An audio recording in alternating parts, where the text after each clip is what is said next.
Welcome to Messy Mondays, where healthcare admin gets real, one mess at a time. I'm Brittany, And I'm Satasha. and we are BCN. And on today's Messy Monday, we are going to talk about the front desk and the fallacy in the revenue cycle. So, the myth is the front desk just checks people in and answers phones, and they're not part of the revenue cycle. Mm. But the reality is the revenue cycle doesn't start when the claim is submitted. It starts the moment a patient interacts with your front desk. What happens in those first few minutes sets the tone for whether a claim will be paid smoothly or denied weeks later.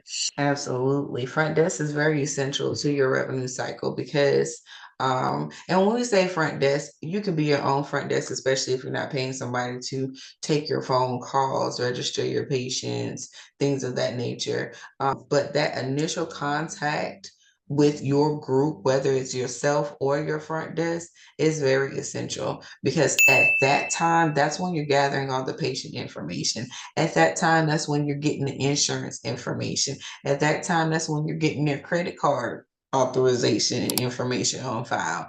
So your revenue cycle really starts there. And depending on the services that you're providing, that determines, hey, do I need a referral? Do I need an authorization? Are you running eligibility checks? Do you have the patient's right first name, last name, date of birth in the system? Did you get a copy of all the essential documentation? Hey, did you get consent forms signed? So at the very beginning of interacting with the patient in the practice, that initiates the first step of revenue cycle.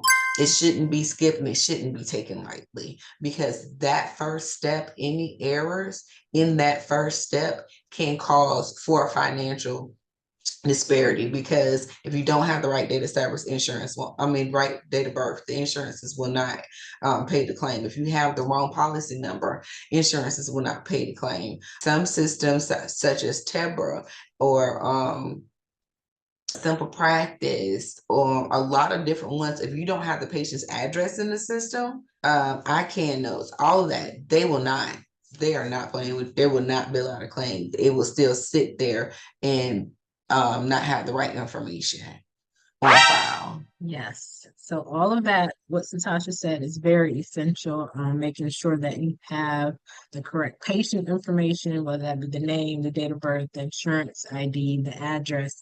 That's non-negotiable. You have to have those things in order, to bill a clean claim.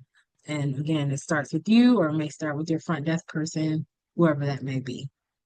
Any typo at the intake can create hours of rework and denials. So be sure that you are verifying that.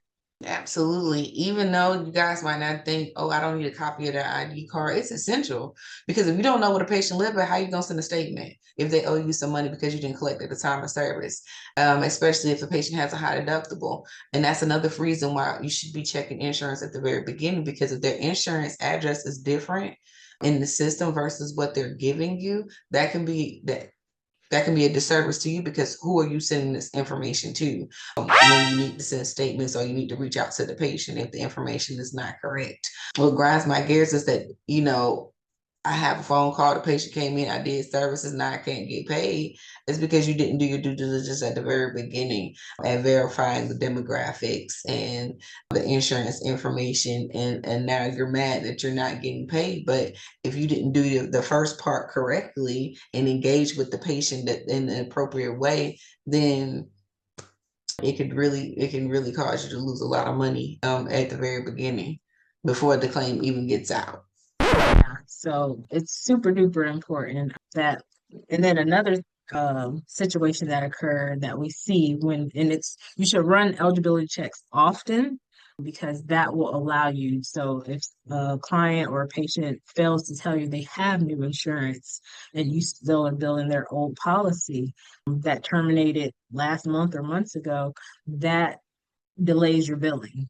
And then you lose payment, for timely filing, possibly, depending on when you find out they have this new insurance. So, again, you have to be on point when it comes to, whether again, if it's you or your front desk or front, office, the admin, your front, the it starts with them, the first initial contact, whoever they speak to first, and they're getting all of that intake information. It starts there. Absolutely. We can't always blame the insurances for you guys not getting paid. Sometimes it is user error. And it doesn't slow down the process. It's a part of the process. So don't think that running a lot of the EHR systems, majority every single one of the EHR systems has eligibility written in the inside of it. So you can run information through there. You can go through the actual payer portals to run insurance verification. You can use Availity to run insurance. They have several different entities that help you run insurance policies that so you can check insurance. And like she said, especially with Medicaid patients or group policies, you need to be checking those on a very, very frequent basis. Because if somebody doesn't renew their policy or something changes, let's say you have a patient who is 18 years old and their birthday is tomorrow, their insurance might end at the end of this month because of the fact that they're no longer 18 at tomorrow. So that policy might end and you have an appointment with them next month, but you didn't recheck their insurance. So that can cause you not to get paid.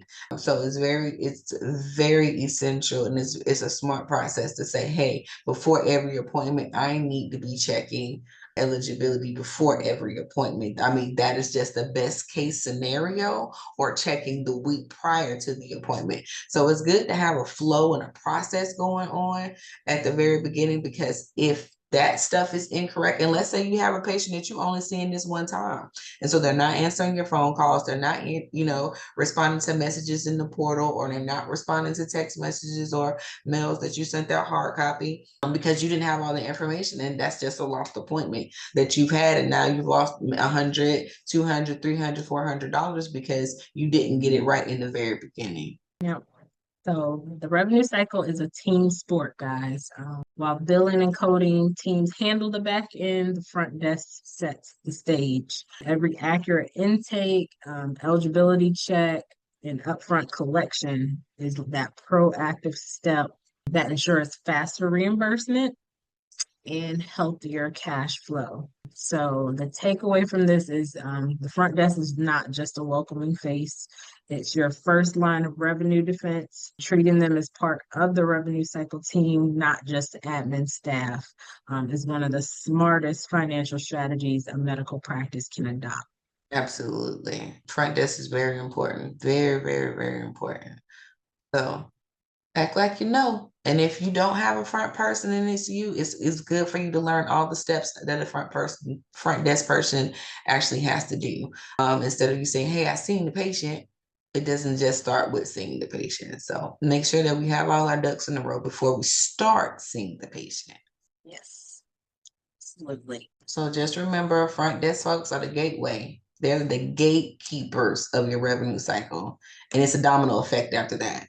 If it's done right, high possibility you having a clean claim. If it's done wrong in the beginning, it's a high possibility that you don't get paid. So yeah, respect your front desk. They're not just schedulers, they're revenue protectors. Absolutely. So that is our messy Monday for today, guys. All right, never underestimate your front desk, and they are your first line of defense in revenue cycle. So, since that wraps up another messy Monday, if you like the information and the tidbits that you would give you, please comment, share, like, share with your friends, and all that other good stuff. I hope you found this episode very helpful. If you did, again, please share and let's keep the discussion going. Just join us next Monday for more insightful ways to help you keep your practice tightened and the money flowing. Until then, keep it cute, keep it ethical, and take care of your patients. Bye.